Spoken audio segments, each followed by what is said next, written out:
Hello hello, very very good evening to everyone.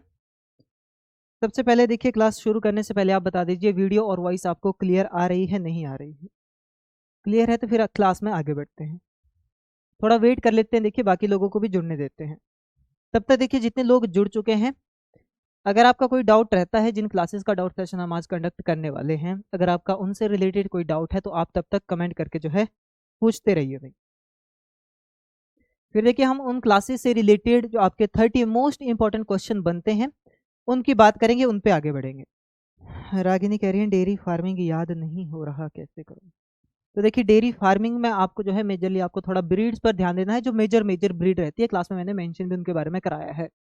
ठीक है, जैसे कि जो हाईएस्ट जो मिल्क यील्डिंग जो ब्रीड रहती है, ठीक है, वो कौन कौन सी हैं, कितनी जो है उनकी लैक्टेशन यील्ड रहती है, ठीक है, मिल्क यील्ड कितनी रहती है पर लैक्टेशन, वो आपको ध्यान रखना है।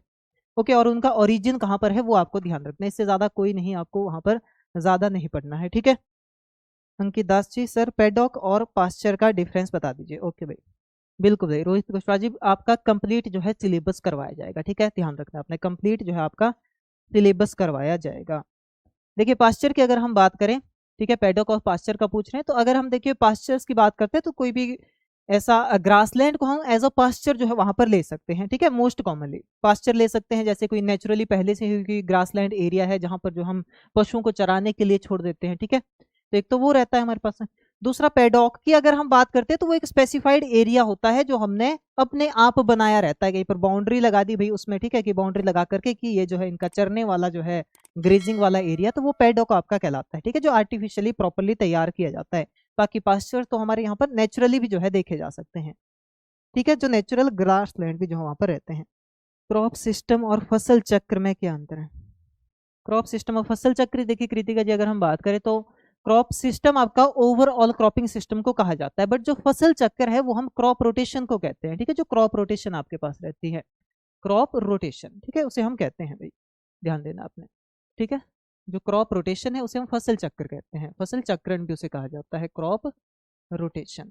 ठीक है, यानी कि जहां पर जो हम एक ही खेत में अलग अलग फसलें जो है अलग अलग सीजन के आधार पर लगाते हैं, तो आपका फसल चक्र होता है। ठीक है, वहीं पर अगर हम बात करें क्रॉपिंग सिस्टम की, तो वो ओवरऑल जितना भी हमारे पास क्रॉपिंग सिस्टम रहता है, जितने भी हमारे पास फसल लगाने की जितनी भी प्रणालियां हैं, उसमें आपका क्रॉप रोटेशन भी आ जाता है, मिक्स्ड क्रॉपिंग, मल्टीपल क्रॉपिंग। ठीक है, सारे के सारे क्रॉपिंग उसी के अंतर्गत आपके रहते हैं। नितेश पांडे, देखिए आपका जो ये सारी की सारी टर्मिनोलॉजीज है पहले ही मेंशन कर दी गई है कंप्लीटली आपके लिए। ठीक है, और साथ ही साथ अभी भी हम इनसे रिलेटेड कुछ क्वेश्चन की बात करेंगे। ठीक है, 2 से 3 क्वेश्चन हम इन टर्मिनोलॉजी से रिलेटेड बात करेंगे। जैसे कि यहाँ पर कह रहे हैं हेफर एंड बोवाइन कहा जा रहा है, तो हेफर देखिए मोस्ट कॉमनली जो एक तरह की ऐसी कऊ है, ठीक है, जो एक तरह से अभी गाय बनने वाली है। ठीक है, यानी कि वो जो है अभी देखा जाए तो जेस्टेशन पीरियड के अंदर जो है वो आने वाली है, और उसको जो है फिर वो पर्टेनिंग टू काउ जिसे हम कहते हैं, यानी कि वो जल्दी ही जैसे ही उसका जो है बछड़ा होगा फिर वो गाय बन जाएगी। यानी कि बछड़ा देने के बाद को हम क्या कहते हैं, गाय कहते हैं। उससे पहले का जो उनका पीरियड रहता है उसे हम हेफर कहते हैं नॉर्मली। ठीक है, क्या कहलाती है वो? हेफर कहलाती है। मोस्ट कॉमनली देखा जाए तो जो 18 से 24 महीने की जो कऊ होती है, ठीक है, 18 से 24 महीने वाली, 18 से 24 महीने वाली वो क्या कहलाती है? हेफर कहलाती है।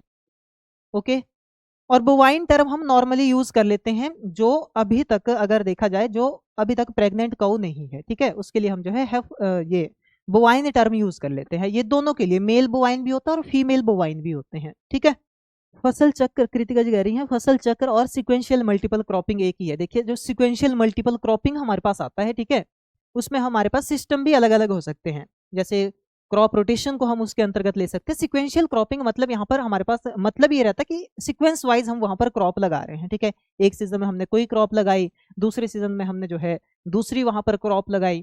ठीक है, ये ओवरऑल एक कैटेगरी रहती है, एक बड़ी क्लास रहती है हमारे पास सिक्वेंशियल क्रॉपिंग की। ओके, और उसी सिक्वेंशियल क्रॉपिंग के अंतर्गत हमारे पास क्रॉप रोटेशन देखने को मिलता है। ठीक है, क्योंकि इसमें भी हम क्रॉप की सीक्वेंस जो है क्या कर रहे हैं, चेंज कर रहे हैं।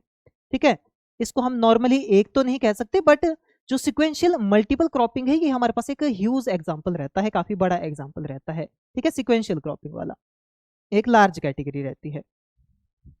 और देखिए बुल और स्टड की बात कर रहे थे।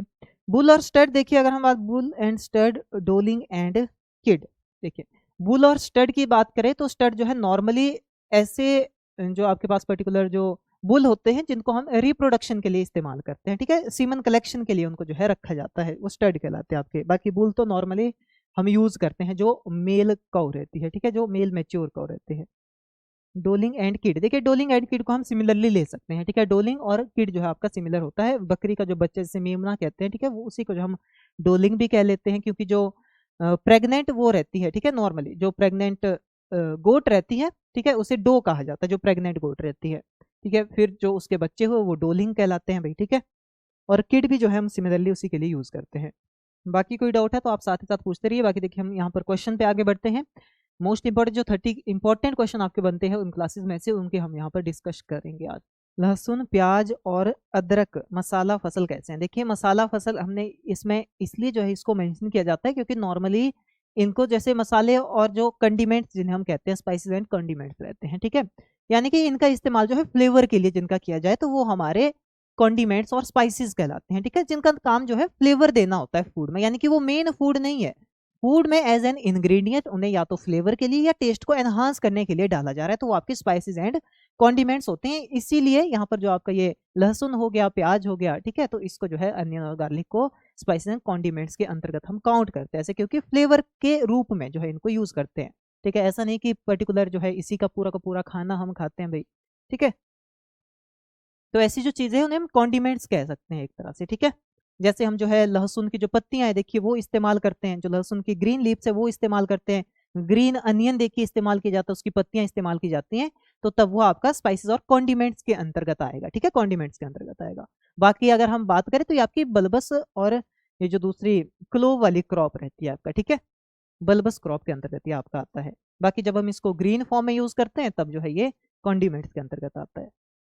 ओके, जैसे धनिया है देखिए आपका, तो धनिया आपका स्पाइस भी है, एक तरह का कॉन्डिमेंट भी है, देखिए उसको फ्लेवर के लिए हरी पत्तियां भी हम उसकी इस्तेमाल करते हैं, वहीं पर देखा जाए तो उसका जो बीज है वो भी इस्तेमाल में लाया जाता है।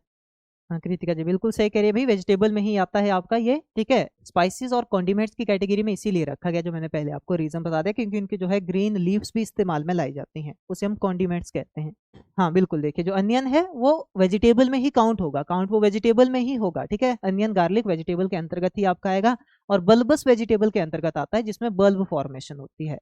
इनकी जो लीव्स है, ठीक है, ठीक है, इसलिए इनको जो है कॉन्डिमेंट्स के अंतर्गत रखा गया है, ठीक है, मेंशन किया होगा क्लास में आपके। लाइफ स्टॉक से किस प्रकार के क्वेश्चन आएंगे आशा किरण जी? तो देखिए आपके नॉर्मली हम यहाँ पर भी डिस्कस करते आ रहे हैं, ठीक है, और इसके अलावा जैसे कि लाइफ स्टॉक की ब्रीड आपने थोड़ा ध्यान देना है ब्रीड पर, और ब्रीड का जो ओरिजिन है, कहाँ से जो ओरिजिनेटेड ये ब्रीड है, ओरिजिन प्लेसेस काफी ज्यादा पूछे जाते हैं अदर एग्रीकल्चर एग्जाम की भी अगर हम बात करें, ठीक है, ब्रीड का ओरिजिन हो गया या उसकी लैक्टेशन वगैरह हो गया कितनी रहती है, ठीक है, वो ज्यादातर वहां पर पूछा जाता है।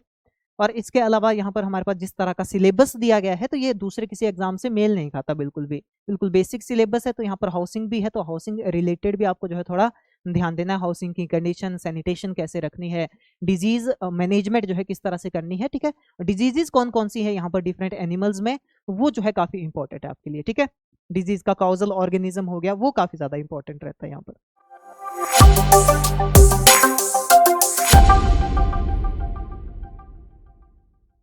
चलिए भाई देखिए फर्स्ट क्वेश्चन हमारे पास यहाँ पर है, हिंदी वाले यहाँ से देखते रहिएगा साथ ही साथ, ठीक है। पहला क्वेश्चन देखिए यहाँ पर रहता है हमारे पास, जितने लोग जुड़े हैं देखिए सारे के सारे जो है यहाँ पर सेशन को इंटरेक्टिव बनाने की कोशिश कीजिए, जो भी डाउट आपके मन में आ रहे हैं क्वेश्चन से रिलेटेड, क्लास से रिलेटेड, कंटेंट से रिलेटेड, आप जो है पूछ सकते हैं, ठीक है, बिना किसी झिझक के आप पूछ सकते हैं। डाउट सेशन आपका होता है इसलिए कि कोई भी डाउट अगर आ रहा है आपके मन में इससे रिलेटेड, पढ़ाई से रिलेटेड, तो आप जो है पूछें आगे, ठीक है। तो देखिए पहला क्वेश्चन पूछा जा रहा है हमसे कि which of the following best describe restorative crops in term of soil impact, यानी कि मृदा पर इंपैक्ट पड़ने के आधार पर अगर हम देखें कि मिट्टी पर क्या प्रभाव डालती है भाई, रिस्टोरेटिव क्रॉप जो है किसे कहा जा सकता है ये आपको यहाँ पर बताना है। मिट्टी पर प्रभाव डालने के आधार पर अगर हम देखें कि मिट्टी पर इसका अच्छा प्रभाव है कि किस तरह का प्रभाव है, तो रिस्टोरेटिव क्रॉप जो है क्या होती है इस आधार पर अगर हम देखें, बताइए भाई। जैसे पहला ऑप्शन कह रहा है कि crop that conserve residual soil moisture for next crop, ये ऐसी क्रॉप जो है रिस्टोरेटिव क्रॉप कहलाती है जो अगली फसल के लिए जो है अपने आप में मॉइस्चर को बचा करके रखती है। दूसरा ऐसी क्रॉप जो सॉइल फर्टिलिटी को एनहांस करती है, मृदा की उपजाऊ क्षमता को एनहांस करती है, कैसे, ऑर्गेनिक मैटर कंटेंट को उसमें बढ़ा करके और साथ ही साथ नाइट्रोजन को उसमें फिक्स करके। इसके अलावा देखिए ऐसी crop introduce to protect other crop from the frost and wind, ऐसी क्रॉप जो खेत में लगाई गई हो दूसरी फसलों को, जैसे कि कोई भी दूसरी फसल वहां पर लगी है उन फसलों को बचाने के लिए, वो रिस्टोरेटिव है। या crop grown to trap pest और weeds in the main field, या ऐसी फसल जो पेस्ट और वीड को एक तरह से मेन फील्ड में इन्फेस्ट होने से जो है बचाए, यानी कि पेस्ट को वहां पर जाने से जो है एक तरह से रोक दे, वो कौन सी क्रॉप आपके पास रहती है। तो देखिए ये तो आपके पास ट्रैप क्रॉप होगी, ठीक है, जैसे क्लासेस में भी हमने इसके बारे में पढ़ा था। ट्रैप क्रॉप का मतलब क्या रहता है, आपके पास ऐसी फसल जो आपके ये खेत है, खेत के चारों ओर जो है यहाँ पर लगा दी जाएगी, इसकी बाउंड्री में जो है लगा दी जाएगी, ताकि जो कीट पतंगे इस मेन फसल में जाने थे वो जो है यहीं पर आकर के रुक जाएं, क्योंकि ये फसल हमारे लिए इकोनॉमिक फायदा नहीं देने वाली, हम ऐसे इसको लगा लेते हैं ताकि मेन फसल पर कीड़े ना जाएं, अगर कीड़े लग भी रहे हैं, पेस्ट लग भी रहे हैं तो इस फसल को खाएं, तो वो तो होगी ट्रैप क्रॉप। सभी का बिल्कुल राइट आंसर रहना चाहिए। देखिए यहाँ पर काफी इंपॉर्टेंट क्वेश्चन है, रिस्टोरेटिव क्रॉप, ठीक है। तो देखिए कौन सा हो जाएगा हमारे पास यहाँ पर, ऑप्शन नंबर सेकंड जो है राइट आंसर हो जाएगा। रिस्टोरेटिव क्रॉप का मतलब क्या है, रिस्टोर करना क्या चीज है भाई, हमने सबसे पहले तो ये जानने की जरूरत है। जैसे खेत में हमने एक फसल लगाई है, जब उस फसल की हार्वेस्टिंग हो जाएगी तो उस फसल ने बहुत सारी न्यूट्रिएंट या जो मॉइस्चर उस मिट्टी में था वो जो है उसने उठा लिया होगा, ठीक है, उसने यूज कर लिया होगा उस फसल में, और जब उसकी कटाई कर देंगे तो न्यूट्रिएंट की कमी वहां पर हो जाएगी, यानी कि जो पहले न्यूट्रिएंट थे, जैसे कि मान लीजिए 100% न्यूट्रिएंट सॉइल में थे, तो 100% में से लगभग अगर फसल ने 50% भी यूज किए तो 50% की कमी जो है वहां पर खेत में हो गई।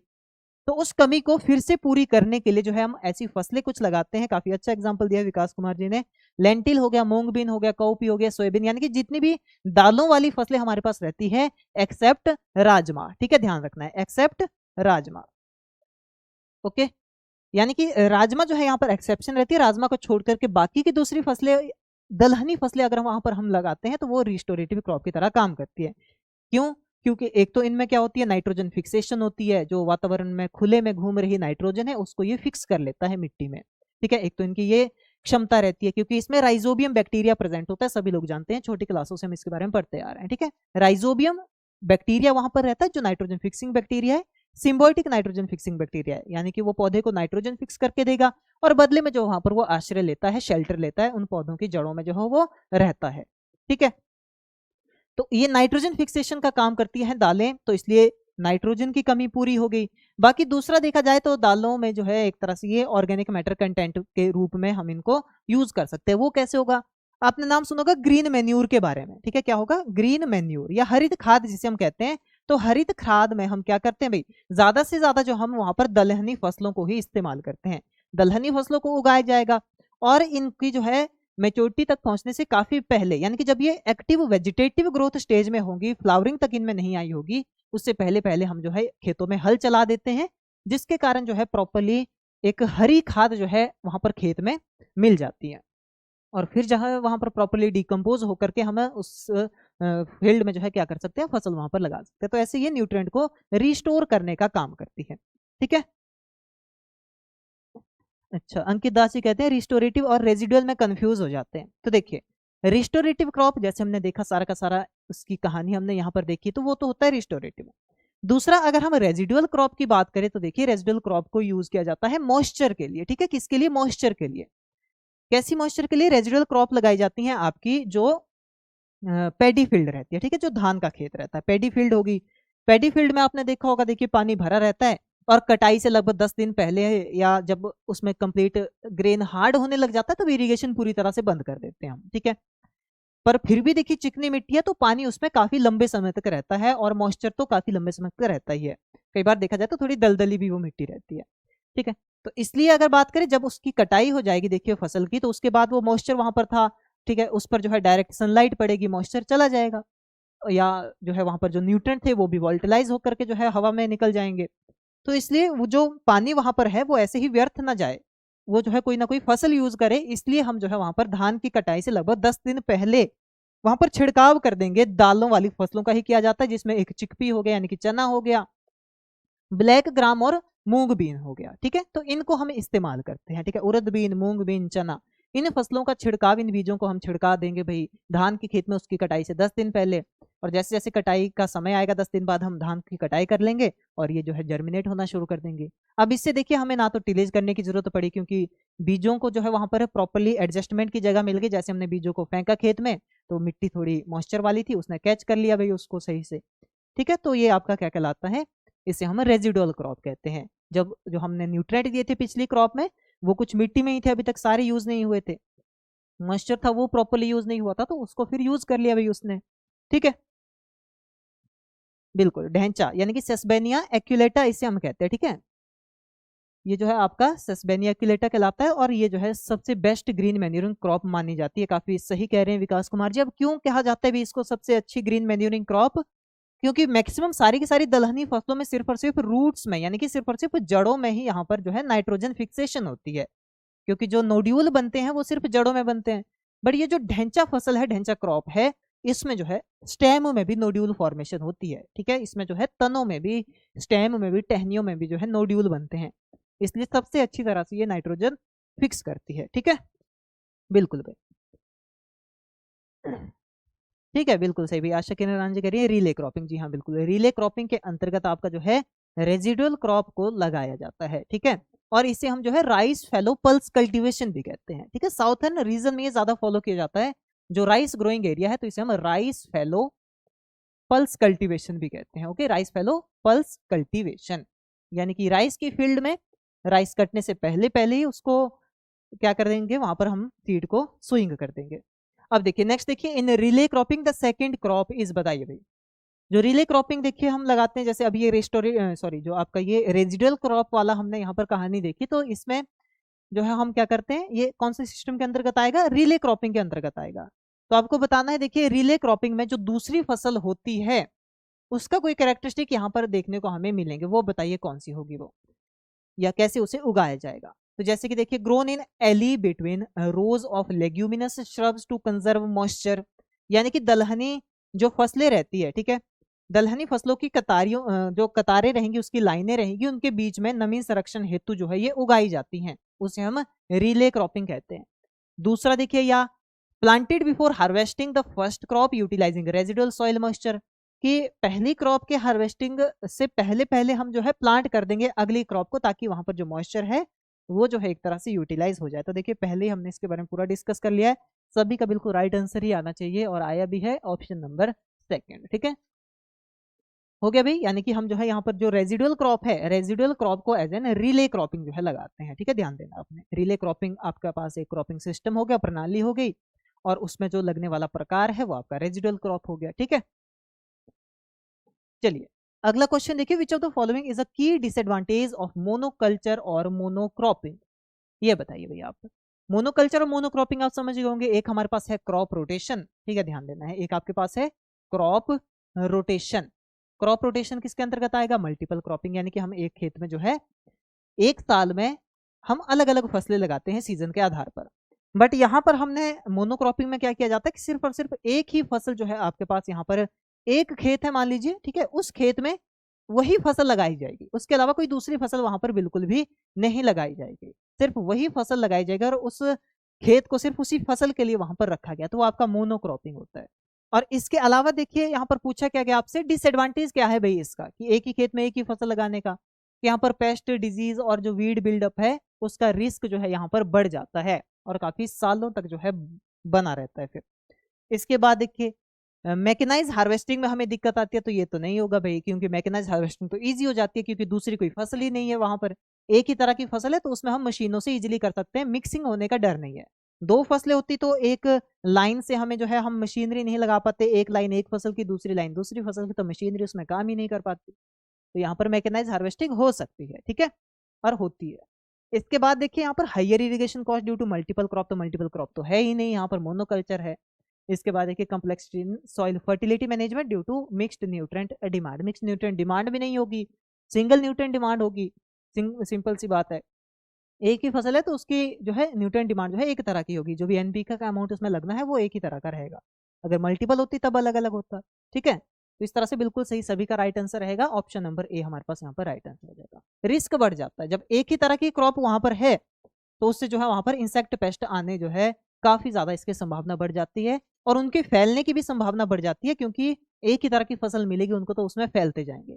बाकी अगर इंटर क्रॉपिंग होती, मल्टीपल क्रॉपिंग होती, एक रो जो है किसी एक क्रॉप की है, दूसरी रो दूसरी क्रॉप की है, यहाँ से यहाँ अगर इंसेक्ट पेस्ट को आना होता तो मे बी जो मेज वाला है, मान लीजिए एक मेज की फसल है, दूसरी जो है कोई दूसरी हमने उसमें दालें बोई हैं, अब मेज वाला जो इंसेक्ट पेस्ट है वो दालों के ऊपर नहीं आ सकता, बट अगर मेज ही यहाँ पर है तो मेज के ऊपर वो इजीली फैलेगा, पूरे खेत में जल्दी फैलेगा। तो इस तरह से रिस्क यहाँ पर काफी ज्यादा होता है, ठीक है।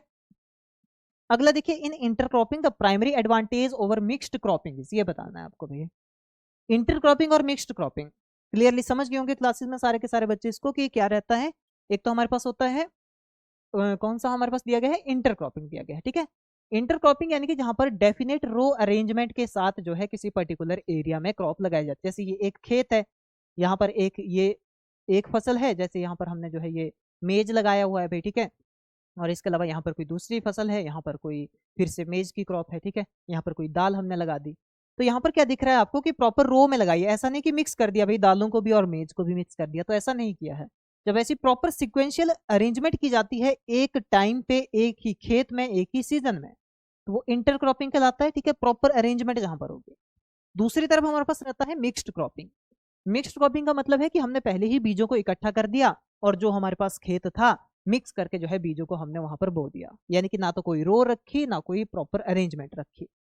और यहाँ पर हम लाइन सोइंग फॉलो करते हैं, यहाँ पर हम छिड़काव विधि फॉलो करते हैं, ठीक है। तो इसमें पूछा गया मेन यहाँ पर एडवांटेज क्या है भाई, इंटरक्रॉपिंग का मिक्स्ड क्रॉपिंग के ऊपर जो है एडवांटेज क्या दिखता है मेन। मैक्सिमम लोग जो है यहाँ पर क्या कर रहे हैं, ऑप्शन डी जो है सेलेक्ट किया है भाई। विकास कुमार जी कह रहे हैं systemic row arrangement leading to efficiently nutrition and light use, बिल्कुल सही भाई, ये भी हमारे पास रहता है। और हर एक फसल को हम इजीली जो है वहां पर एक एक लाइन से उसको हार्वेस्ट भी इजीली कर सकते हैं, तो हार्वेस्टिंग भी इजी रहता है, मैनुअल हार्वेस्ट करना इजी रहता है। बाकी जो मिक्स्ड वाली क्रॉपिंग जहां पर हम करते हैं तो वहां पर इजी नहीं रहता, ठीक है। तो यहाँ पर देखा जाए तो arrangement leading to efficient nutrient and light use, option number D जो है हमारे पास यहाँ पर राइट आंसर हो जाएगा, ठीक है। बिल्कुल। अगला देखिए, नेक्स्ट बात करेंगे हम यहाँ पर residual crops are primarily sown to, residual crop को जो है हम क्यों मुख्य तौर पर क्यों जो है उन्हें उगाया जाता है, ये बताना है आपको। कि उनसे जो है हाई प्रॉफिट जनरेट करने के लिए एज अ कैश क्रॉप हम जो है उन्हें उगाते हैं, कमर्शियल यूज के लिए जो हमें कैश क्रॉप चाहिए भाई। या इसके अलावा देखिए दूसरा है कि शेड और प्रोटेक्शन प्रोवाइड कर, छाया और सुरक्षा जो है ये जो दूसरी फसलें लगी हुई है उनको प्रोवाइड कराती है। इसके अलावा देखिए लेफ्ट ओवर फील्ड मॉइस्चर को ये यूटिलाइज करती है जब दूसरी क्रॉप जो अपनी मेच्योरिटी के पास में हो या हार्वेस्ट होने वाली है। सर एक डाउट है, ट्रेडिशनल फार्मिंग में किस प्रकार के केमिकल यूज करते थे सर। देखिए ट्रेडिशनल फार्मिंग में जो है यहाँ पर नॉर्मली देखा जाए तो अभी तक जो केमिकल यूज हो रहे हैं, ठीक है। जैसे अगर हम बात करें रिस्ट्रिक्टेड तो आपकी मॉडर्न फार्मिंग में रहते हैं, जैसे हमारे पास अगर हाइड्रोपोनिक है एरोपोनिक है, ठीक है, वहां पर तो उतनी ही डोज लगेगी जितनी जो है वहां पर पर्टिकुलर न्यूट्रेंट की पड़नी है। बाकी इंसेक्ट पेस्ट का वहां पर कोई खतरा नहीं रहता मॉडर्न फार्मिंग में हमारे पास, ठीक है। कोई खतरा नहीं रहता मॉडर्न फार्मिंग में, क्योंकि वहां पर जो है कंट्रोल्ड कंडीशन है, ना कोई इंसेक्ट पेस्ट आने का डर है, ना किसी मिट्टी से लगने वाले किसी बीमारी का भी नहीं डर है। तो यहाँ पर हम केमिकल यूज क्या हो गया, कम हो गया हमारा मॉडर्न फार्मिंग में। बट ट्रेडिशनल फार्मिंग देखिए आमतौर पर जो भी हम किसानी करते हैं खेतों में, जो अभी भी हो रही है कि हम खेतों में बुआई कर दे रहे हैं, तो वो ट्रेडिशनल के अंतर्गत ही वहां पर आएगा, ठीक है। ट्रेडिशनल फार्मिंग के अंतर्गत ही आएगा। और पहले भी वैसे ही दवाएं लाई दुकान से और छिड़काव कर दिया पूरी की पूरी फसल पर। तो इस तरह से जो मैक्सिमम केमिकल चाहे फंजीसाइड इंसेक्टिसाइड वो ज्यादातर इस्तेमाल में लाए जाते थे। कोई भी कीट आता था तो जरूर जो है कोई ना कोई इंसेक्टिसाइड, जैसे मेलाथियोन काफी इंपॉर्टेंट रहता था, कार्बारिल काफी इंपॉर्टेंट रहता है, फोरेट काफी इंपॉर्टेंट रहता है, तो उनका ज्यादातर छिड़काव किया जाता है, ठीक है।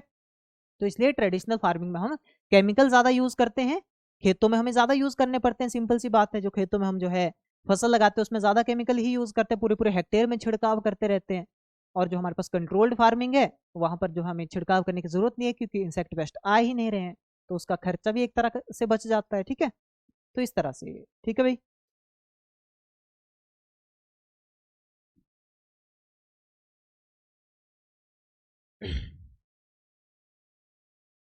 सर अभी ऑफिस से आया, क्लास नहीं ले पाया था। ओके भाई अनिरुद्ध जी कोई बात नहीं, ठीक है। जो भी डाउट आता है आप क्लियरली पूछ सकते हैं भाई, ठीक है।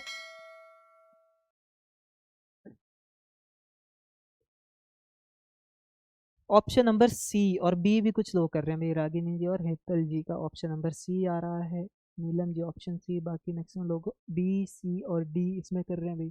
Residual crop are primarily sown to generate high profit as cash crop और commercial crop provide shade utilise left over moisture from a nearly mature crop, ठीक है। तो ऑप्शन सी आपका राइट आंसर है, ठीक है, ध्यान रखना है, ओके। अभी अभी देखिए हमने बात की काफी ज्यादा पॉइंट्स इसके बारे में हमने देखा अभी रेजिडुअल क्रॉप्स के बारे में। रेजिडुअल क्रॉप के रूप में ध्यान रखना आपने कौन कौन यूज किए जाते हैं। देखिए चिकपी हो गया, ठीक है, चिकपी यानी कि चना हो गया, जिसे हम सिसेर एरिएटिनम कहते हैं बोटेनिकली, ठीक है, चिकपी हो गया। दूसरा हमारे पास रहता है देखिए उड़द बीन, ओके, कौन सी होगी, उड़द बीन। ध्यान देना है, उड़द बीन को हम ब्लैक ग्राम कहते हैं, ठीक है, ऐसा नहीं कि काला चना ये हो गया, क्योंकि ग्राम तो चने को कहते हैं अभी, ठीक है, तो इसको हम नॉर्मली ग्राम कहते हैं, सिंपल इसको सिर्फ ग्राम कहेंगे, या इसे बंगाल ग्राम भी कहते हैं, ये भी ध्यान रखना है, चने को बंगाल ग्राम भी कहा जाता है, ग्राम, बंगाल ग्राम या चिकपी। बाकी जो ब्लैक ग्राम है वो उड़द बीन को कहा जाता है, ध्यान देना है, ठीक है, उड़द बीन को ब्लैक ग्राम कहा जाता है, और इसे बोटेनिकली हम विग्ना मूंगो कहते हैं। अब यहाँ पर फिर कंफ्यूजन हो जाएगा कि विग्ना मूंगो तो मूंग बीन को कहना चाहिए था, बट ऐसा नहीं है, इसको हम विग्ना मूंगो कहते हैं, ओके, बोटेनिकली ध्यान देना है। विग्ना मूंगो जो हम उड़द बीन को कहते हैं, ये भी थोड़ा ध्यान रखना है, ठीक है, एक तरह का आपको ध्यान रखना है, यहाँ पर विग्ना मूंगो कहा जाता है उड़द बीन को। दूसरी तरफ हमारे पास आती है ग्रीन ग्राम, ठीक है, ग्रीन ग्राम। अब ग्रीन ग्राम कौन सा हो गया भाई, ग्रीन ग्राम रहता है हमारे पास मूंग बीन, ठीक है, जो मूंग रहती है, मूंग बीन को हम ग्रीन ग्राम कहते हैं, और उसे विग्ना रेडिएटा कहा जाता है, ठीक है, विग्ना रेडिएटा कहा जाता है बोटेनिकली, ठीक है। तो इन फसलों को हम जो है यूज करते हैं, ठीक है भाई, इन फसलों को जो है रेजिडुअल क्रॉप के रूप में यूज करते हैं, यानी कि धान की कटाई से पहले पहले लगभग 10 दिन पहले इनका छिड़काव कर दिया भाई, ठीक है। तो इसलिए किया जाता है कि जो मॉइस्चर वहां पर है, वो क्रॉप तो राइस की क्रॉप तो पहुंच गई है अपनी मैच्योरिटी तक, उसकी हार्वेस्टिंग हो जाएगी, तो यहाँ पर जो है ये नॉर्मली क्या रहे, यूज हो जाए, जो न्यूट्रिएंट उसके लिए हमने अप्लाई किए थे, ठीक है।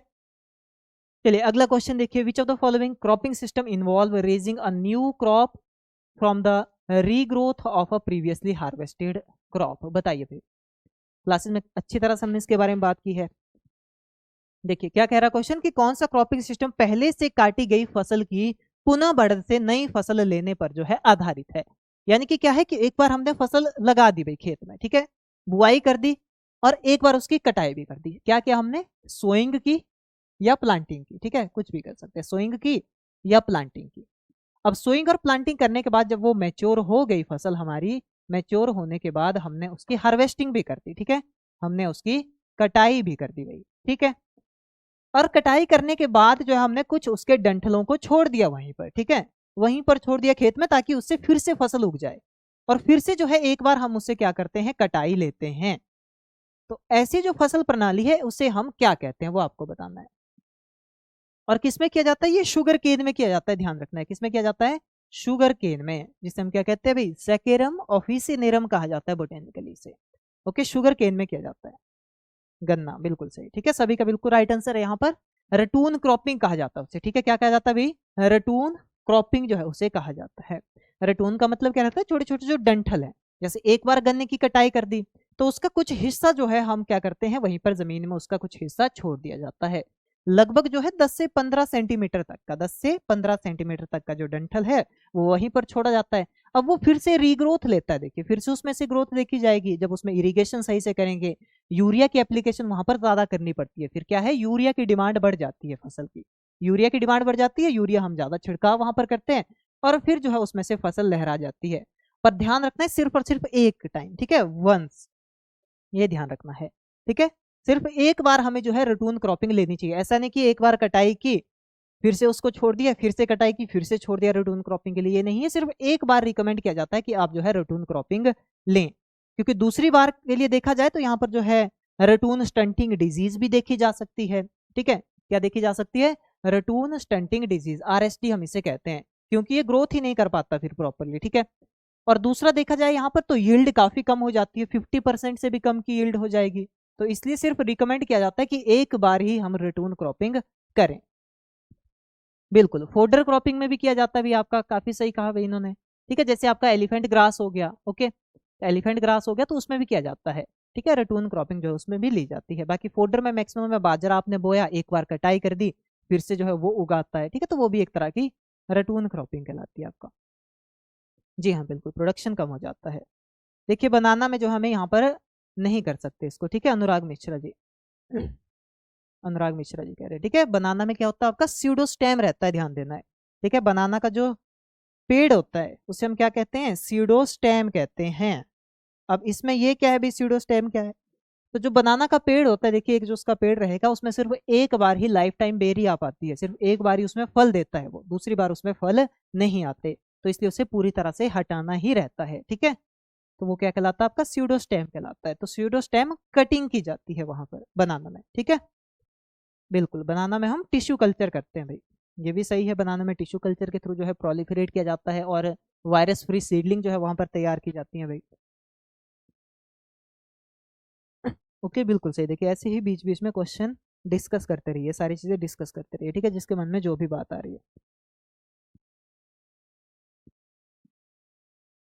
ठीक है, नेक्स्ट देखिए अगला क्वेश्चन है, which factor primary differentiate loose housing from conventional stall barn system in dairy management. Dairy management से रिलेटेड है, यानी कि देखिए यहाँ पर जो है हमें बात करनी है कि जो लूज हाउसिंग सिस्टम है, ठीक है, लूज हाउसिंग सिस्टम और इसके अलावा जो कन्वेंशनल स्टॉल बार्न सिस्टम है, ठीक है, उनमें क्या डिफरेंस है। कि लूज हाउसिंग सिस्टम का यहाँ पर कोई कैरेक्टरिस्टिक दिया गया है इनमें से एक, जो इसको कन्वेंशनल स्टॉल बार्न सिस्टम से अलग बनाता है। ये दोनों हमारे पास सिस्टम रहते हैं। स्टॉल बार्न सिस्टम यानी कि जहां पर प्रॉपर एक शेड वगैरह बना दिया जाए भी उनके लिए, ठीक है, एक बार्न यानी कि अच्छे एक कमरा सा शेड सा उनके लिए बना दिया जाए। एक होता है लूज हाउसिंग, ठीक है। तो लूज हाउसिंग और इस बार्न स्टॉल बार्न जो है, क्या डिफरेंस रहता है इसमें।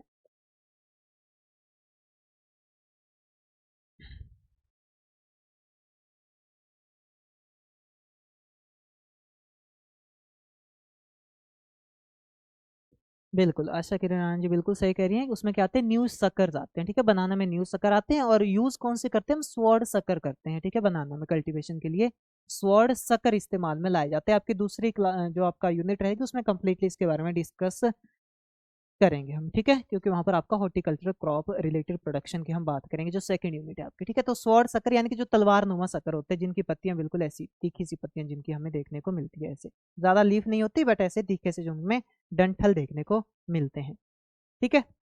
बाकी कुछ अगर आपको ऐसी चौड़ी पत्तियों वाला केले के अगर सकर आपको दिखते हैं जिसमें ऐसे बिल्कुल चौड़ी चौड़ी पत्तियां हो, ठीक है, तो उनको हम यूज नहीं करते कल्टीवेशन के लिए, ठीक है, उनको यूज नहीं करते। जिसमें ऐसा हो स्वॉर्ड सकर तलवार नुमा जो बिल्कुल तीखे सकर हो, उनको इस्तेमाल करते हैं।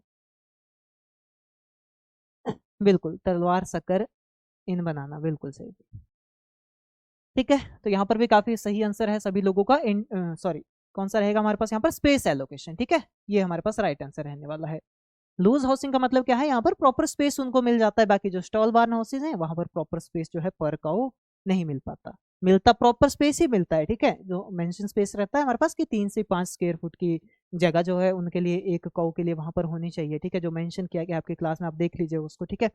और इसके अलावा देखा जाए तो हमारे पास इसमें थोड़े ज्यादा उनको लूज हाउसिंग में प्रॉपरली वो मूव कर सकती है, भाई इधर उधर जा सकती है, प्रॉपरली जा सकती है, ठीक है, मूवमेंट अच्छी अच्छी यहाँ पर हो सकती है।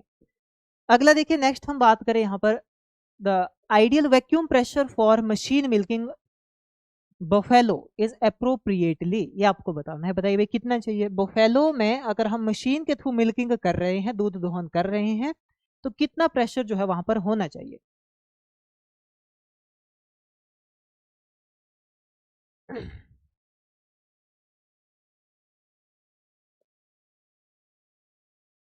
मीटर स्केयर होगा भाई, विकास कुमार जी, शायद सेंटीमीटर मेंशन किया आपने, centimetre square 3.5 into 3.5 metre square होगा यार, मीटर स्केयर रहेगा यहाँ पर आपका, ठीक है। बताइए भाई कितना रहता है यहाँ पर बफेलो के लिए, जो यहाँ पर मशीन मिल्किंग में जो सक्शन हॉज रहता है वहां पर प्रेशर अप्लाई होता है, और कुछ स्पेसिफिक देखिए वहां पर पैरामीटर थे, हमने क्लासेस में भी अच्छे से इनके बारे में बात की थी। बिल्कुल ठीक है, सभी का बिल्कुल राइट आंसर होना चाहिए भाई यहाँ पर, ठीक है। बिल्कुल दो ही मेंशन किए गए हैं, एक आपका 400 हो गया किसके लिए, बफेलो के लिए, बाकी 352 हो गया कैटल के लिए, ठीक है, गाय के लिए। ओके, तो ये ध्यान रखना आपको। बिल्कुल ठीक है, तो ये प्रेशर भी काफी इंपॉर्टेंट है आपके लिए, तो इनको ध्यान रखना है। दो ही हमारे पास रहते हैं देखिए, तो बफेलो के लिए याद रखना 400 और इनके लिए गाय के लिए 352। अगला देखिए यहाँ पर टोटल मिक्स्ड रेशो या सॉरी टोटल मिक्स्ड राशन इन विच डेयरी फीडिंग प्राइमरली एंश्योर्स, ये आपको बताना है भाई क्या मतलब रहता है इसमें। डेयरी फीडिंग में टोटल मिक्स्ड जो राशन रहता है उसका मुख्य उद्देश्य क्या है, वो क्या एंश्योर करता है वहां पर। Maximisation of refugees intake only, या balanced nutrient supply in each bite, कि यहाँ पर देखा जाए कि उनको जो है ज्यादा से ज्यादा क्या मिले, रफेजेस जो है खाने को मिलते हैं किसमें, टोटल मिक्स्ड राशन में। दूसरा रहता है देखिए यहाँ पर आपका कि बैलेंस्ड न्यूट्रिएंट सप्लाई जो है वहां पर होती है कि जितना वो खाएं उसमें जो है हर एक न्यूट्रिएंट उनको प्रॉपरली मिलता जाए भाई। तीसरा कहता है कि वाटर रिक्वायरमेंट उनकी कम हो इसलिए मिक्स्ड राशन कहलाते हैं भाई, खिलाते हैं काऊ को। या मिनरल सप्लीमेंटेशन ना देना पड़े इसलिए जो हम उनको मिक्स्ड राशन कहलाते हैं। बिल्कुल सही, ठीक है, सभी का राइट होना चाहिए भी, काफी इंपॉर्टेंट रहता है। बैलेंस्ड न्यूट्रिएंट सप्लाई जो है वहां पर उनको हो पाए, सारे के सारे जो न्यूट्रिएंट है वो बैलेंस्ड फॉर्म में अवेलेबल वहां पर हो, जिससे जो है प्रॉपर डेवलपमेंट भी हो पाए गाय की, किसी तरह के डिजीज भी उसमें ना हो, किसी तरह का डिसऑर्डर भी ना हो। मिल्क यील्ड या जेस्टेशन की बात करें या प्रेगनेंसी की बात करें तो सही तरह से ये सारे के सारे साइकिल उसमें चल पाए, ठीक है। बिल्कुल भाई। चलिए अगला देखिए, in oestrus synchronisation PGF2 alpha is used to, ये आपको बताना है। देखिए एक हार्मोनल ट्रीटमेंट रहता है ये, ठीक है, ये एक तरह का हार्मोनल ट्रीटमेंट है। हार्मोनल ट्रीटमेंट है, एक तरह का हार्मोनल सप्लीमेंट ये देखने को हमें मिलता है PGF2 अल्फा, ठीक है, यानी कि इंजेक्शन हो सकता है या दूसरे फॉर्म में भी मे बी अवेलेबल हो। ये हार्मोनल ट्रीटमेंट जो है ये एक तरह का रहता है जिससे हम क्या करते हैं भाई, एस्ट्रस सिंक्रोनाइजेशन का काम करते हैं, यानी जो एस्ट्रस साइकिल उनमें चलता है वो प्रॉपर्ली सिंक्रोनाइज हो सके, प्रेगनेंसी जो है सही से उनमें डेवलप हो सके, ठीक है। तो इसलिए ये किया जाता है, ये एप्लीकेशन हम उनमें करते हैं, हार्मोनल ट्रीटमेंट हम उन्हें प्रोवाइड करते हैं गायों को। अब क्यों किया जाता है यहाँ पर ये आपको बताना है। मिल्क लेट डाउन रिफ्लेक्स को बढ़ाने के लिए। दूसरा देखिए ल्यूटोलाइसिस ऑफ कॉर्पस ल्यूटियम, यानी कि जो कॉर्पस ल्यूटियम के द्वारा जो कुछ हार्मोन प्रोड्यूस होते हैं जो प्रेगनेंसी को इंश्योर करने के लिए और प्रेगनेंसी को प्रॉपर तरीके से बनाए रखने के लिए, या एक तरह से फीटस की ग्रोथ एंड डेवलपमेंट के लिए जो काफी अच्छे हार्मोन रहते हैं वो रिलीज कराने के लिए होता है। या इसके अलावा फॉलिकुलर ग्रोथ YFSH यानी कि फॉलिकुलर स्टिमुलेटिंग हार्मोन उसके लिए होता है। ये इसके अलावा देखिए यहाँ पर देखा जाए तो suppress ovulation to delay breeding, ये जो है ओव्यूलेशन को क्या कर देता है, सप्रेस हो जाता है ताकि ब्रीडिंग जो है वहां पर डिले हो जाए। अलग अलग आंसर आप लोगों के आ रहे हैं, देखिए जिसका भी यहाँ पर ऑप्शन नंबर सेकंड है वो बिल्कुल राइट है, ऑप्शन नंबर बी जिसका भी है वो राइट आंसर है, ठीक है। ल्यूटोलाइसिस यानी कि जो कॉर्पस ल्यूटियम है जो स्पेसिफिक हार्मोन रिलीज करता है जो प्रेगनेंसी को मेंटेन करने के लिए और फिटनेस ग्रोथ के लिए और फिटनेस की डेवलपमेंट के लिए काफी अच्छे माने जाते हैं, उनसे रिलेटेड हार्मोनल ट्रीटमेंट जो है ये रहता है, ठीक है। तो ऑप्शन नंबर बी आपका राइट आंसर हो जाएगा। चलिए अगले क्वेश्चन की बात करते हैं, methylene blue reduction test MBRT in milk primarily evaluates. देखिए हमने बात की थी यहाँ पर किसमें, डिजीजेज में हमने ये पढ़ा था, ध्यान रखना इसके बारे में, ठीक है, देख लेना अभी फिर से क्लास में अगर याद नहीं हो किसी को, ठीक है। तो इसके बारे में MBRT के बारे में हमने देखा था, किसी डिजीज में बताइए कौन सी डिजीज को डिटेक्ट करने के लिए ये किया जाता है। तो आपको बताना है यहाँ पर क्या देखा जाता है, माइक्रोबियल मेटाबॉलिक एक्टिविटी या दूसरा प्रोटीन डीनेचुरेशन लेवल को पता किया जाता है मिथाइलिन ब्लू रिडक्शन टेस्ट से, या फैट परसेंटेज स्टेबिलिटी का पता किया जाता है भाई, या जो है सॉलिड नॉन फैट कितना पाया जा रहा है, SNF कितना है मिल्क का, उसके लिए किया जाता है, बताइए।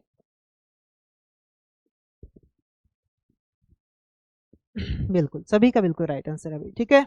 ऑप्शन ए जिसका भी है राइट आंसर रहेगा यहाँ पर। माइक्रोबियल मेटाबॉलिक जो एक्टिविटीज रहती हैं उनको डिटेक्ट करने के लिए जो है यहाँ पर MBRT टेस्ट कंडक्ट किया जाता है, बिल्कुल भाई, माइक्रोबियल काउंट्स के लिए जो है ये रहता है, ओके, ठीक है। कंटेमिनेशन का पता लगाने के लिए कि कितने जो है वहां पर कंटेमिनेशन है नहीं है, तो उससे जो है पता लग जाता है कि माइक्रोबियल लोड कितना है, ठीक है। माइक्रोबियल लोड का पता जो है इससे लगता है, माइक्रोबियल लोड, और माइक्रोबियल लोड से पता चलेगा कंटेमिनेशन, ठीक है। चलिए अगला देखिए, इन प्रिवेंटिंग मिल्क फीवर जिसे हम हाइपोकैल्सीमिया भी कहते हैं, the most critical management practice is, ये आपको बताना है भाई। बिल्कुल भाई विकास कुमार जी बिल्कुल सही है। देखिए 30 क्वेश्चन है अनुराग जी हमारे पास, ठीक है, 30 क्वेश्चन है बस। अब देखिए 12 क्वेश्चन हो चुके हैं, okay, total number of 30 question हमारे पास रहते हैं। तो देखिए यहाँ पर कहा गया हाइपोकैल्सीमिया यानी कि जहां पर क्या हो जाए, कैल्शियम की कमी हो जाए। हाइपो का मतलब होता है बिलो, हाइपर अगर होता तो यानी कि ज्यादती होगी, ये भी थोड़ा वहां पर कैल्शियम का ज्यादा इंटेक हो गया। तो यहाँ पर देखिए अगर हमें हाइपोकैल्सीमिया को मैनेज करना है गायों में, अब हाइपोकैल्सीमिया क्या है, कैल्शियम की कमी हो जाना, और कैल्शियम किस लिए रिक्वायर्ड रहता है भाई यहाँ पर? एक तो मिल्क में भी कैल्शियम एक काफी अच्छा कंपाउंड रहता है मिल्क को बढ़ाने का, मिल्क की क्वांटिटी को बढ़ाने का। दूसरा हड्डियों का एक तरह का मेजर कंपोनेंट ही रहता है कैल्शियम, फास्फोरस से ही हड्डियां बनी होती है। तो इसलिए देखा जाए तो देखिए कई बार प्रेगनेंसी के बाद जो है काउज कैसी हो जाती है, बहुत ज्यादा वीक हो जाती है, अपने पैरों पे खड़ी भी नहीं हो पाती, अपना वजन ही नहीं संभाल पाती, हड्डियां इतनी ज्यादा कमजोर उनकी हो जाती है। तो ये ना हो उनके साथ, इसलिए कौन सा मेजर हम यहाँ पर ले सकते हैं? विकास कुमार जी बिल्कुल सही है भाई, ठीक है, बिल्कुल सही है भैया आपका, ठीक है, विकास कुमार जी का बिल्कुल राइट आंसर यहाँ पर है, और तानिया जी का भी बिल्कुल राइट आंसर है। ओके भाई ओके, थोड़ा फास्ट करते हैं भाई, ठीक है, ठीक है, ये ध्यान देना आपने, ठीक है। Feeding only high protein concentrate, ये कह रहे थे, काफी लोगों का ये भी आ रहा है यहाँ पर, ठीक है, या कई लोगों का, ये बहुत लोगों का आया भाई कि डाइटरी कैल्शियम को इंक्रीज कर देना है, तो ऐसे नहीं करना है, ठीक है। जो ऑप्शन ए है वो राइट आंसर है, कुछ लोगों का, तान्या जी का और विकास जी का बिल्कुल सही आंसर आया यहाँ पर भाई, ठीक है, ध्यान देना है ऐसे। देखिए ऐसे क्वेश्चन काफी ज्यादा पूछे जा सकते हैं आपसे। तो reducing calcium intake pre calving to stimulate mobilisation, जैसे क्या करते हैं हम, देखिए बहुत सारे पेड़ों में भी किया जाता है, अमरूद में ऐसा किया जाता है, या सिट्रस ट्री में ऐसा किया जाता है, आगे हम क्लासेस में पढ़ेंगे जब हॉर्टिकल्चर क्रॉप की हम देखेंगे, ठीक है। क्या होता है यहाँ पर, पहले स्ट्रेस कंडीशन में डाल दो पेड़ को, और उसके बाद जो है उसको जैसे जैसे न्यूट्रिएंट की जरूरत पड़ती जाती है, पहले स्ट्रेस होगा, एकदम से हम उसमें डालेंगे, वो अपटेक करेगा क्योंकि उसको जरूरत ज्यादा थी, वो इंटेक ज्यादा करेगा, स्टिमुलेशन उसकी जल्दी होगी फिर। तो वैसा यहाँ पर देखते हैं हम, कैल्शियम का इंटेक थोड़ा कम कर देंगे स्टार्टिंग में, काल्विंग होने से पहले, पार्चुरेशन होने से पहले, बछड़ा देने से पहले थोड़ा हम उसको कम कर देंगे, ठीक है, कैल्शियम देना थोड़ा बंद कर देंगे। और जैसे ही वहां पर देखा जाए तो काल्विंग हो जाती है, उसके बाद जब उसे खिलाया जाएगा, थोड़ा भी कैल्शियम खिलाया जाएगा, तो वो प्रॉपरली उसको यूज करेगी, ठीक है। हाई डोज नहीं बढ़ानी है हमने, ठीक है, इंक्रीज नहीं करना है कैल्शियम, बस जो है हम उसकी नॉर्मल डोज देंगे उसको, तो वो उसको ज्यादा से ज्यादा कंज्यूम करेगी, ठीक है, यूटिलाइज करेगी, ठीक है। अगला देखिए, which indigenous cow dairy cow breed is recognised for its peculiarly curved half moon, देखिए अर्ध चांद की तरह सींग किस गाय में देखे जाते हैं, वो आपको बताना है, गिर में, कांकरेज में, साहिवाल में, या रेड सिंधी में, बताइए जल्दी। बिल्कुल देखिए, ठीक है, अच्छे तरीके से यूटिलाइजेशन मिनरल की यहाँ पर हो पाती है, बताइए भाई जल्दी। अर्ध चांद नुमा जो सींग है वो किस गाय में देखे जाते हैं? बिल्कुल ठीक है, राइट आंसर आपका कौन सा हो जाएगा? गिर में देखे जाते हैं, ध्यान देना, ये काफी ज्यादा क्वेश्चन पूछा भी गया बहुत से अदर एग्जाम्स में, और इंपॉर्टेंट रहता है लाइफ स्टॉक का क्वेश्चन, कि अर्ध चांदनुमा जो सींग है वो गिर में देखे जाते हैं, ठीक है। बाकी साहिवाल और रेड सिंधी का तो हम हॉर्नलेस ही ज्यादातर वहां पर देखते हैं, ठीक है, स्टार्टिंग में ही इनकी ज्यादातर डीहॉर्निंग कर दी जाती है, ठीक है, या डिसबर्डिंग कर दी जाती है। और जो कांकरेज है, कांकरेज के भी सींग कैसे होते हैं, इनके काफी बड़े सींग रहते हैं, ठीक है, बड़े बड़े से सींग इनके रहते हैं, इस तरह के बड़े बड़े से सींग रहते हैं, और तीखे सींग रहते हैं, सबसे ज्यादा नुकीले जो सींग है, पॉइंटेड सींग, ठीक है, वो किसके होते हैं? वो होते हैं इनके, कांकरेज के, ठीक है। अगला देखिए, the Thar Parkar breed is classified as a dual purpose breed mainly because, Thar Parkar को हम डुअल पर्पस ब्रीड कहते हैं, क्यों कहते हैं? बिल्कुल सिंपल सा आंसर इसका होना चाहिए हमारे पास, डुअल पर्पस ब्रीड कौन सी होगी भाई? जो दोनों पर्पस के लिए सूटेबल हो, यानी कि मिल्क प्रोडक्शन के लिए भी और ड्राउट वर्क के लिए भी, ठीक है। तो ऑप्शन बी राइट आंसर हमारे पास यहाँ पर हो जाएगा, ठीक है। डुअल पर्पस वाला ध्यान देना है, जैसे अलग अलग एनिमल में अलग अलग होते हैं अभी डुअल पर्पस, जैसे यहाँ पर क्या है डुअल पर्पस हमारे पास, गाय के और बफेलो के केस में हमारे पास डुअल पर्पस होगा, एक तो काम करने के लिए उनके बैल का यूज, ठीक है, और दूसरी तरफ जो है मिल्क प्रोडक्शन के लिए गायों का यूज, ठीक है। बाकी देखिए गोट्री में हमारे पास मिल्क का यूज भी रहता है, मिल्किंग ब्रीड भी होती है, और कुछ जो है हमारे पास देखा जाए तो मीट के लिए, मैक्सिमम तो मीट के लिए होता है, बाकी एक्स्ट्रा पर्पस जो है मिल्किंग भी उनका है, तो वो भी डुअल पर्पस वो गिना जाएगा। मुर्गों में डुअल पर्पस क्या होगा हमारे पास भाई? एक तो मीट हो गया, दूसरा एग हो गया, ठीक है, तो ये डुअल पर्पस रहते हैं, अलग अलग में अलग अलग हो सकते हैं। आगे देखिए, which exotic dairy breed is known for the highest milk yield potential in India, बताइए भाई। एक्सोटिक ब्रीड है यानी कि एक विदेशी नस्ल है, और इंडिया में सबसे ज्यादा दूध देने वाली विदेशी नस्ल है, वो कौन सी है भाई? बताइए, जर्सी ब्रीड है, आयरशायर है, गर्सनी है, या इसके अलावा देखा जाए तो आपका हॉलिस्टीन फ्रीशियन है। तो देखिए अगर हम इंडिजिनस ब्रीड की बात करें भाई, इंडिया की ब्रीड की बात करें, इंडिजीनस ब्रीड की जब हम बात करते हैं, इंडिजिनस ब्रीड में हमारे पास सबसे ज्यादा दूध देने वाली गाय कौन देखने को मिलती है? साहिवाल, ठीक है, साहिवाल होती है। वहीं पर अगर बात करें हम एक्सोटिक में, तो सबसे ज्यादा कौन सी रहती है? हॉलिस्टीन फ्रीशियन रहती है, ठीक है, एचएफ रहती है, ठीक है भाई, कौन सी होलिस्टिन फ्रिक्शन होगी, HF के नाम से हम इसे जानते हैं। लगभग जो इसका लैक्टेशन 6000 से 8000 तक का रहता है, 6000 से 8000 kg पर लैक्टेशन। ठीक है, यानी कि अगर अच्छे तरीके से इसको मैनेज किया जाए तब ये 6000 से 8000 तक की मिल्क यील्ड करती है। वहीं पर गर्सनी की अगर हम बात करें देखिए तो इसका भी लगभग जो है यहाँ पर 6000 के आसपास की जो है ऑन एन एवरेज देखा जाए तो 6000 तक की यील्ड इसकी भी रहती है। आयरशायर हो गया तो इसकी भी लगभग हम मान लेते हैं कितनी रहती है, लगभग 4500 के आसपास की जो है इसकी यील्ड रहती है। ठीक है, और जर्सी की भी आपकी ओवरऑल जो है 4500 के आसपास की यील्ड जो है यहाँ पर देखी जा सकती है। ठीक है, बाकी आप जो है देख लीजिएगा, क्लासेस में आपके पास प्रॉपरली पहले से मेंशन करा दिया गया है भाई। ठीक है, ठीक है, तो इसकी भी लगभग 4500 तक की रहती है जर्सी की भी। चलिए आगे बात करते हैं। देखिए the Surti buffalo can be uniquely identified by, देखिए जो सूरती बफेलो है उसका एक स्पेसिफिक फीचर होता है, और मैंने वो अलग से मेंशन किया था क्लास में आपके लिए, स्पेशल फीचर भी लिखा था, उसके नीचे लाइन में लिखा था स्पेशल फीचर, और आगे मेंशन कर दिया गया था कि क्या स्पेशल फीचर इसमें पाए जाते हैं।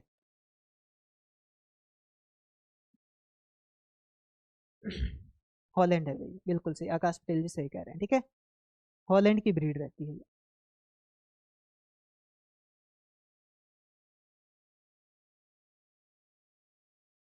बताइए भाई। अच्छा गर्सनी 6000, हाँ बिल्कुल भाई, ठीक है, 6000 रहता है इसका।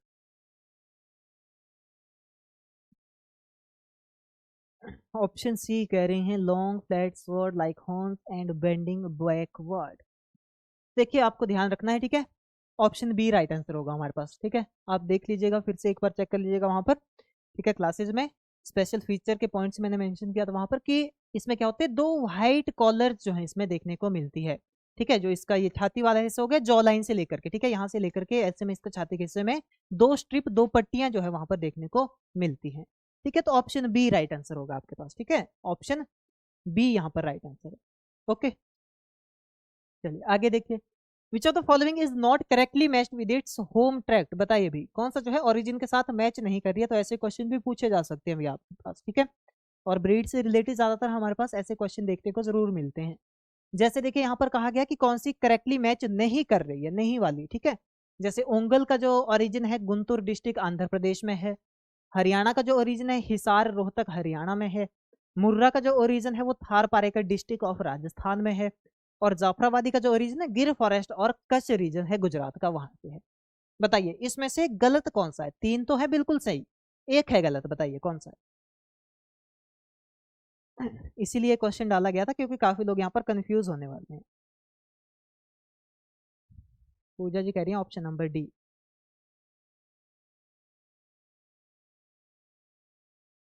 बिल्कुल, बहुत लोगों का सही भी आ रहा है, कुछ लोग कंफ्यूज भी हो गए थे यहाँ पर। देखिए अभी भी शीतल नेगी जी कह रही है option A. Option D C, तो देखिए ऑप्शन सी राइट आंसर होगा यहाँ पर। ठीक है, जो मुर्रा है बुफेलो वो कहाँ की है, वो यहाँ की है, फिर यहाँ की। ठीक है, ये ध्यान देना, वो भी हिसार रोहतक की है। ओके, जो मुर्रा बुफेलो है, बाकी हरियाणा भी हिसार रोहतक की है। ओके, ये ध्यान देना, तो ये करेक्टली मैच नहीं कर रहा है, option number C right answer होगा हमारे पास। बाकी ओंगल गुंटूर डिस्ट्रिक्ट की है भाई, हरियाणा हिसार रोहतक की है, और जाफराबादी गिर फॉरेस्ट और कच्छ रीजन की रहती है गुजरात के। ठीक है, बिल्कुल भाई, ठीक है, जो मुर्रा है वो भी हिसार की, रोहतक। ठीक है, ये ध्यान रखना आपने, रोहतक की है, रोहतक की भाई। ठीक है, रोहतक हरियाणा। अगला देखिए, Mehsana buffalo are genetically developed through cross breeding between, देखिए ये भी क्लास में प्रॉपर्ली मेंशन था कि जो मेहसाना बुफेलो है वो प्योर ब्रीड नहीं है, वो क्रॉस ब्रीड है, यानी कि दो ब्रीड के क्रॉस से उसे बनाया गया है भाई। ओके, तो कौन सी है वो, बताइए। सूरती और मुर्रा के क्रॉस से, मुर्रा और गोदावरी के क्रॉस से, नीली रावी और मुर्रा के क्रॉस से, या जाफराबादी और सूरती के क्रॉस से। ऑप्शन ए कह रहे हैं भाई, बिल्कुल सही भाई। ठीक है, कौन सा हो जाएगा, option number A right answer होगा। सूरती और मुर्रा के क्रॉस से जो है डेवलप एक क्रॉस ब्रीड कौन सी हमारे पास, मेहसाना ब्रीड है। ओके, अगली बात करते देखिए यहाँ पर, a female bovine showing sign of advanced pregnancy specially termed, ये आपको बताना है क्या कहा जाता है भाई। जो फीमेल बोवाइन है, ठीक है, और वो एडवांस्ड प्रेगनेंसी के सिम्टम जब शो करती है तो वो क्या कहलाती है, ये आपको बताना है। उसे हम हेफर कहते हैं, या जो है स्प्रिंजर कहा जाता है, डैम कहा जाता है, या फ्री मार्टिन कहा जाता है, क्या कहलाती है। जैसे हेफर मैंने पहले बताया था आपको, जो आपका 18 से 24 महीने तक की है, ठीक है, 18 से 24 मंथ तक की जो काऊ रहेगी वो क्या कहलाती है, आपकी हेफर कहलाती है, ठीक है, उसे हम क्या कहेंगे, हेफर कहेंगे, 18 to 24 मंथ, ठीक है, और ये फीमेल रहती है आपके पास, ठीक है, 18 to 24 मंथ फीमेल। इसके बाद देखिए सेकंड हमारे पास क्या दिया गया है, यहाँ पर स्प्रिंजर दिया गया है, बताइए भाई राइट आंसर क्या होगा, बिल्कुल भाई सभी जो है स्प्रिंजर पे राइट कर रहे हैं तो बिल्कुल राइट हो जाएगा, ठीक है, जो फीमेल बोवाइन जो अर्ली प्रेगनेंसी के सिम्टम शो करती है उसे हम स्प्रिंजर कहते हैं, ओके ध्यान रखना है। इसके बाद डैम आता है, डैम क्या होता है भाई, जो पेरेंट काऊ होती है, ठीक है, जो पेरेंट काऊ है, ओके, पेरेंट काऊ कौन सी, फीमेल पेरेंट काऊ, उसे हम डैम कहते हैं भाई, ठीक है, फीमेल पेरेंट काऊ को डैम कहा जाता है। बिल्कुल भाई तारिका जी, ठीक है। और इसके अलावा देखिए कौन सी रहती है हमारे पास यहाँ पर, फ्री मार्टिन रहती है, फ्री मार्टिन कौन सी अभी आपके पास, फ्री मार्टिन यानी कि जो ट्विंस पैदा हुए हैं, और उनमें से देखा जाए तो वो क्या है, वो ट्विंस हैं, और एक जो है वहां पर क्या है, मेल है और एक है फीमेल, ठीक है, यानी कि मेल और फीमेल ट्विंस पैदा जब होते हैं, और मोस्ट कॉमनली वो स्टेराइल रहते हैं, ठीक है, कैसे होते हैं वो, स्टेराइल होते हैं, मेल एंड फीमेल, ठीक है। इसमें देखिए यानी कि जो फीमेल है वो मेल के साथ यहाँ पर बॉर्न हुई, और मोस्ट कॉमनली देखा जाए तो ये क्या होते हैं, स्टेराइल देखे जा सकते हैं, ठीक है, स्टेराइल रहते हैं तो वो फ्री मार्टिन कहलाती है।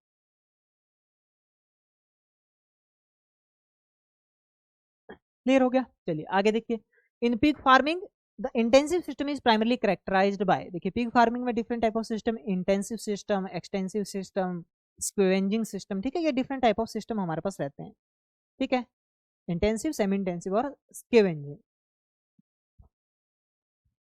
तो इसमें देखिए हमसे पूछा गया कि जो इंटेंसिव सिस्टम है उसके क्या कैरेक्टरिस्टिक यहाँ पर देखने को हमें मिलते हैं।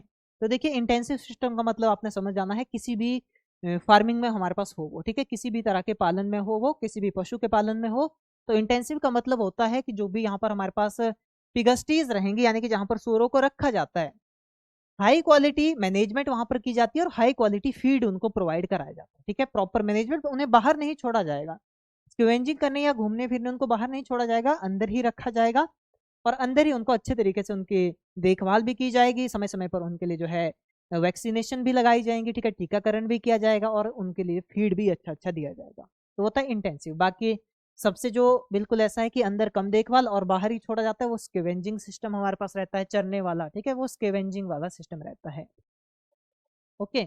और एक होता है कि थोड़ी देर के लिए बाहर छोड़ दो और बाकी फीड जो है उनको आकर के भी दो, तो वो होता है आपका सेमी इंटेंसिव, ठीक है, सेमी इंटेंसिव। अगला देखिए, barrow in swine terminology is refer to, देखिए किसे कहते हैं भी बैरो, स्वाइन टर्मिनोलॉजी में अगर हम बात करें तो बैरो जो है किसे कहा जाता है, सुअर में हम बैरो टर्म किसके लिए यूज करते हैं भाई, देखिए जैसे कहा गया कि कास्ट्रेटेड मेल स्वाइन जो होगा, यानी कि जिसका रिप्रोडक्टिव सिस्टम जो है निष्क्रिय कर दिया गया हो, या मेच्योर फीमेल स्वाइन जिसके जो है मल्टीपल लीटर्स हो, लीटर क्या होता है भाई आपका, एक तो बिछाने वाला लीटर होता है, ठीक है, वो तो अलग है भाई, जो बिछौने वाला रहता है, शैया रहती है, ठीक है, वो तो अलग है। यहाँ पर लीटर का मतलब क्या है, जो उसके बच्चे रहेंगे, ठीक है, जो उसके ऑफ स्प्रिंग्स रहेंगी उसे लीटर कहा जाता है, ग्रुप ऑफ ऑफ स्प्रिंग, जैसे बहुत सारे सुअर होते हैं, कई बार 10 से 15 तक को जो है जन्म दे देती है एक ही जो फीमेल सुअर होगी, ठीक है, तो उसके जो बच्चे होंगे उनका जो ग्रुप होगा उसे लीटर कहा जाता है, ठीक है। और एनिमल में सब में कहा जाता है, नॉर्मली सबके लिए यूज किया जाता है, जैसे कुत्ते के बहुत सारे बच्चे होते हैं तो वो भी जो है क्या होते हैं, उसे भी लीटर कहा जाता है।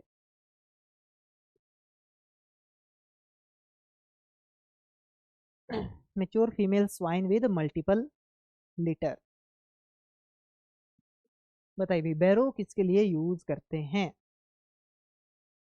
ऑप्शन बी भी आ रहा है, ऑप्शन ए भी आ रहा है, तो देखिए ऑप्शन ए राइट आंसर रहेगा हमारे पास यहाँ पे, ठीक है, जो कैस्ट्रेटेड मेल स्वाइन होता है उसे हम बैरो कहते हैं, ठीक है, ध्यान रखना उसे हम बैरो कहते हैं, यानी कि जो एक तरह से जिसका रिप्रोडक्टिव सिस्टम जो है यहाँ पर डैमेज कर दिया गया, उसके टेस्टिस जो है वहां पर डैमेज कर दिए गए हों। आगे देखिए, in feeding pregnant sows the primary reason for restricted feeding to 2 to 3 kg day per day is, ये आपको बताना है, देखिए ठीक है, जब हम प्रेग्नेंट सोज को जो है वहां पर फीडिंग कराते हैं तो रेस्ट्रिक्टेड फीडिंग यानी कि लगभग उनको 2 से 3 kg फीड जो है एक दिन में दिया जाता है, ठीक है, तो इसका रीजन क्या है भाई कि उनको ये कम खाना दिया जाता है, बताइए। To prevent mineral deficiency during, ताकि उनको जो है मिनरल की कमी ना हो लैक्टेशन की ड्यूरिंग, जब वो जो है अपने बच्चों को दूध पिलाएंगे। या ensure higher milk yield post parturition, इससे जो है वो दूध ज्यादा देती हैं भाई पार्चुरेशन के बाद, डिलीवरी के बाद या बच्चा देने के बाद। या इसके अलावा देखिए to increase daily gain beyond 300 gram for better litter size, तो उससे देखा जाए तो देखिए वहां पर उसका लगभग 300 ग्राम वजन ज्यादा बढ़ जाता है, जिससे जो है लीटर के लिए वो अच्छा हो, बेटर हो भाई।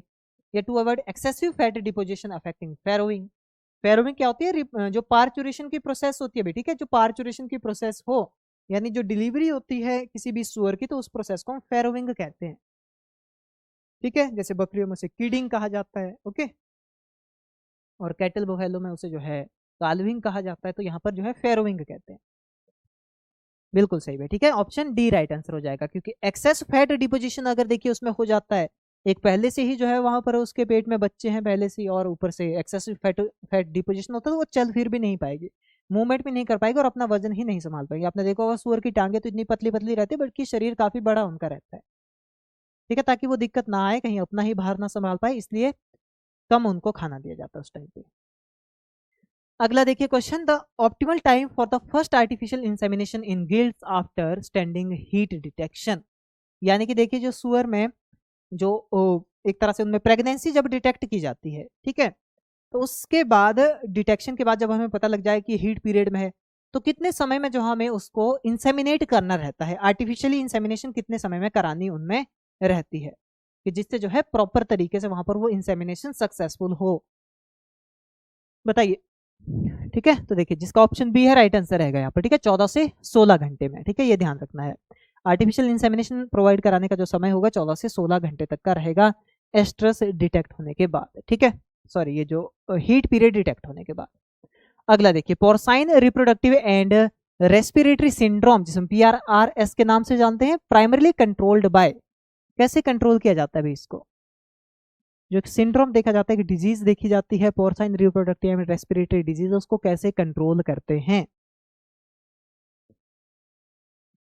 तो ध्यान देना, देखिए क्या हो जाएगा, option number B right answer हो जाएगा इसका, ठीक है, strict bio security and modified live vaccine का इस्तेमाल करके जो है इस सिंड्रोम से छुटकारा पाया जा सकता है, ओके, ध्यान देना है, बायो सिक्योरिटी प्रॉपर यहाँ पर रखनी है, डिजीज ना फैले, अगर कहीं पर सिम्टम दिखे तो बिल्कुल आइसोलेट कर दें जानवर को, ठीक है, क्योंकि देखा जाए तो इनमें डिजीजेज काफी जल्दी फैलती है, ओके, और ऊपर से ये ज्यादातर देखा जाए तो अगर इंटेंसिव सिस्टम में नहीं है, कहीं स्क्वेंजिंग में है या दूसरे सेमी इंटेंसिव में है, तो ये आप देखते होंगे गंदगी पे ज्यादा जो है ये एक तरह से जाते हैं, स्क्वेंजिंग करते हैं, तो ऐसे भी इनमें बीमारियां फैलने का ज्यादा डर रहता है।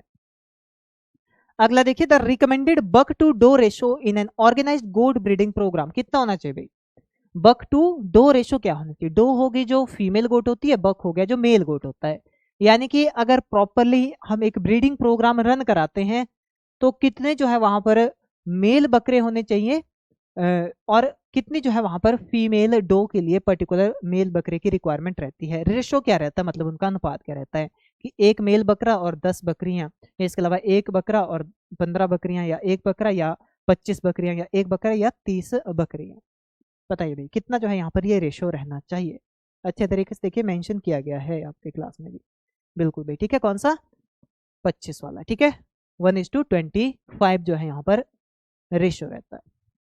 अगला देखिए, which goat breed is globally recognise as the highest dairy producer, ये बताइए भाई, काफी इंपॉर्टेंट रहता है, देखिए ये भी आपके लिए, सबसे ज्यादा मिल्क प्रोडक्शन करने वाली गोट्री ब्रीड कौन सी रहती है, सबसे ज्यादा जो दूध उत्पादन करती है। देखिए ऐसे ही क्वेश्चन पूछे जाएंगे ज्यादा, इससे कोई और क्वेश्चन नहीं बन पाते आपके, अगर हम देखें भी यहाँ पर तो काफी नॉर्मल क्वेश्चन बनते हैं, बाकी ये थोड़े आपके क्वेश्चन यहाँ पर बनते हैं। कौन सी अभी सबसे ज्यादा दूध देने वाली बकरी कौन सी है, बिल्कुल सही है, ठीक है, सभी का देखिए बिल्कुल राइट आंसर होना चाहिए था यहाँ पर, कौन सी है, सानेन ब्रीड जो है यहाँ पर टॉप मिल्क प्रोड्यूसर है, और इसे डेयरी गोट के नाम से भी जाना जाता है, ठीक है, इससे हम डेयरी गोट ही कहते हैं नॉर्मली। आगे देखिए, क्वीन ऑफ डेयरी गोट इसे कहते हैं, क्या कहा जाता है इसे, क्वीन ऑफ डेयरी गोट, चलिए अगला देखिए, short lactation period of 150 to 180 days in goats is advantageous mainly because, क्यों एडवांटेजियस है भाई, क्यों है ये फायदेमंद क्यों रहता है? शॉर्ट लैक्टेशन पीरियड लगभग जो 150 दिन से 180 दिन तक जो है बकरियां दूध दें, ये पीरियड अच्छा माना जाता है, इतने समय तक वो अगर दूध देती हैं, क्यों ये अच्छा माना जाता है? देखिए तो ऑप्शन ए राइट आंसर रहेगा हमारे पास, जहां पर क्या कह रहा है भाई, it enables more frequent kidding and heard expansion, यानी कि अधिक बार बच्चा देने और झुंड विस्तार करने में मदद करती है, यानी कि लैक्टेशन जितनी जल्दी उसकी खत्म होगी वैसे ही जो है नेक्स्ट प्रेगनेंसी के लिए वो प्रॉपर्ली प्रिपेयर होगी। और जैसे ही लैक्टेशन देखिए, अगर वो लैक्टेशन भी कंटिन्यू करते रही, प्रेग्नेंट भी वो कंटिन्यू है, तो प्रॉपर तरीके से डेवलपमेंट उनकी नहीं होती या थोड़ी दिक्कत उनमें देखने को मिलती है। ठीक है, तो इससे जो है एक तरह से हर्ड को बढ़ावा देने में, रिप्रोडक्शन जल्दी जल्दी होगी तो नंबर ऑफ बकरियां जो है वहां पर बढ़ेगी। ठीक है, अगला देखिए, the maintenance ration requirement for goat compare to cattle is higher primarily because, क्यों ज्यादा होता है यहाँ पर? मेंटेनेंस राशन जो है यहाँ पर गोट के लिए ज्यादा यहाँ पर हमें देना पड़ता है। प्रॉपर मेंटेनेंस जो राशन है, इतनी मेंटेनेंस राशन प्रॉपर तरीके से प्रोवाइड करने की जरूरत हमें कैटल में भी नहीं रहती, जितना अच्छी तरह से मैनेजमेंट हमें जो है यहाँ पर बकरियों में करनी पड़ती है। क्यों ये है यहाँ पर? देखिए क्या हो जाएगा रीजन हमारे पास, कि गोट है वो higher metabolic rate than cattle. क्या होता है भाई, हायर मेटाबॉलिक रेट जो है कैटल से ज्यादा मेटाबॉलिक रेट जो है वहां पर उनका देखा जाता है, क्योंकि एक्टिव भी ज्यादा रहती है, कैटल उतनी ज्यादा एक्टिव नहीं रहती। गोट्स जो है ज्यादा एक्टिव वहां पर रहते हैं, उनका मेटाबॉलिक रेट ज्यादा एक्टिव रहता है उनसे।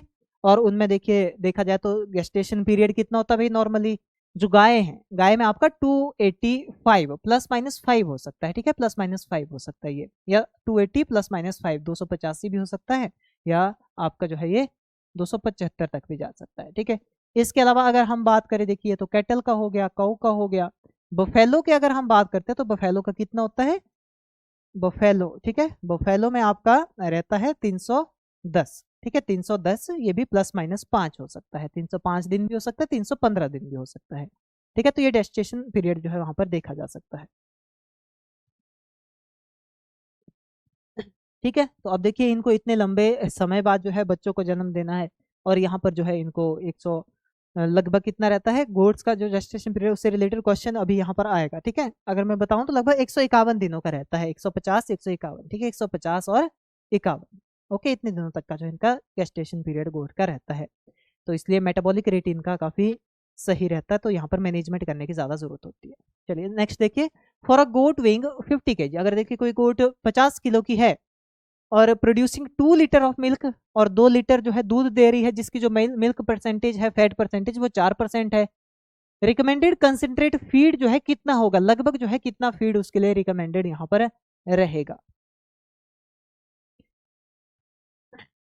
कितना रहेगा भाई, 400 ग्राम विद 5 kg बरसीम एंड ल्यूसर्न। ठीक है, ऑप्शन ए राइट आंसर हमारे पास यहाँ पर रहेगा इसका। ओके, चलिए अगला देखिए, लास्ट क्वेश्चन हमारे पास रहता है, gestation period of in goat average around, बताना है आपको कितना होता है।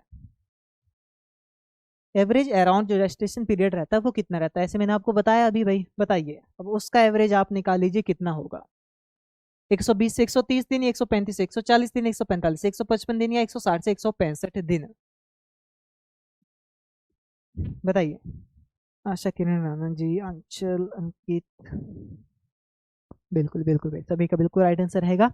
ठीक है, ऑन एन एवरेज अगर रेंज की बात करें हम, तो देखिए 145 से 155 दिन तक का, जिसमें अगर देखा जाए तो 150 या 151 दिन जो है यहाँ पर अप्रोप्रिएट माने जाते हैं। ठीक है, 150 और 151 दिन जो है अप्रोप्रिएट माने जाते हैं।